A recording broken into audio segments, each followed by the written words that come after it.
Oh, hello there. Yes, so begins another weary day. Yay, yay. Indeedy, yes. Anyway, over the weekend we had the exciting, very exciting launch of the Reform Party's new draft manifesto, and there was a packed crowd who were there to see them. Oddly, Britain First did the same thing at the weekend, and their crowd looked pretty much identical, just smaller in number. Equally, not particularly diverse, one might say, although there were a smattering of women at both. Hooray!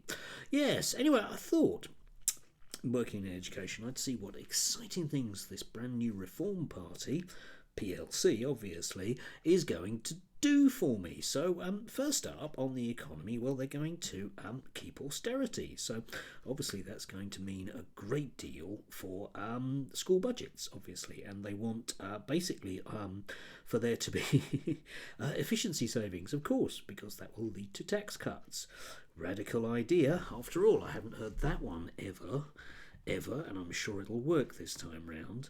Yes, so that's the broad, that's the broad background of what I'm going to be working with.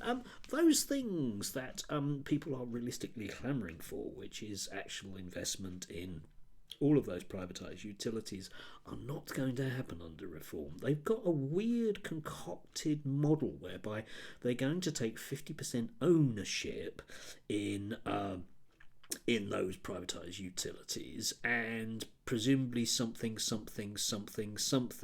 but it's all a little bit up in the air.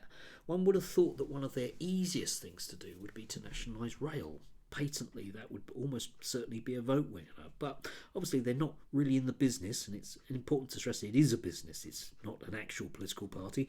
Come back to that one in a short while. In the business of working for business effectively. Yes, so much for a contract with me. Anyway, in terms of what they're going to do in the first 100 days, they're going to ban transgender ideology in primary and secondary schools, which obviously is going to make my life so much easier given some of the young people that I work with. I'll just have to tell them they don't exist or something. And they're also going to ban critical race theory, even though it's not a thing you can ban. I think what they mean by that is I won't be allowed to teach a realistic view of slavery. Oh well. They're going to make sure that private schools do extremely well, because that's important. Won't mention anything about the people at the top of the party, the people that own the party. It's business, don't forget that, contract, all that stuff. And their kids, of course. They're going to scrap interest on student loans. Yeah, okay then. I'm not quite sure what that's going to do. There's stuff about free speech. Disruptive pupils are going to be sent out, but I don't see how you're going to have more pupil referral units if you're not going to spend any money on them. There we go. And basically that's about it as far as I'm concerned as a teacher. So I can make do with less resources, less money, and at the same time being constrained in what I can say and do with my young people, even though it might not be in their best interests. Still, never mind that, eh? Yes, indeed. So that has it for me. It's not really something I want to vote for. And oddly, if you look at the constitution of the Reform Party, they don't have one. So the people there in the audience were basically paying money to be told what was going to happen. So much for democracy. I mean, you can dislike Britain First as much as you want. Let's face it, they're not ever going to care about that. But at least they have a constitution, and their actual membership get to choose people who get to choose things in the party. Yeah. And radically, their education platform is considerably more progressive than the Reform one. Still, never mind, eh? I'm sure that the Reform Party, a bit like the Labour Party, will magic money out of thin air for things, because all of these notions from Reform are based on this spurious idea that growth will happen. Now, I think if we refer people back to George Osborne, then we might just get to see that if you maintain austerity, you won't get growth. Because, drumroll, economics fans, if you cut in a recession and you don't have any government spending, the recession will get worse. because you know economics. Still, never mind. The Reform Party, the adults in the room. Yeah, you know, people that have spats over Christmas trees and cars.